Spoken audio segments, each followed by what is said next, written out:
this video, we're going to show you how to assemble your chair.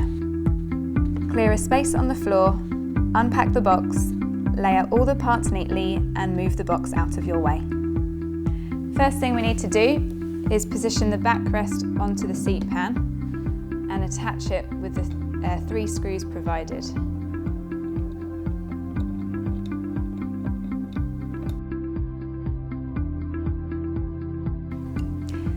Then position the gas stem into the base and attach the gas stem into the underside of the seat, and then position the chair so that it's the right way around.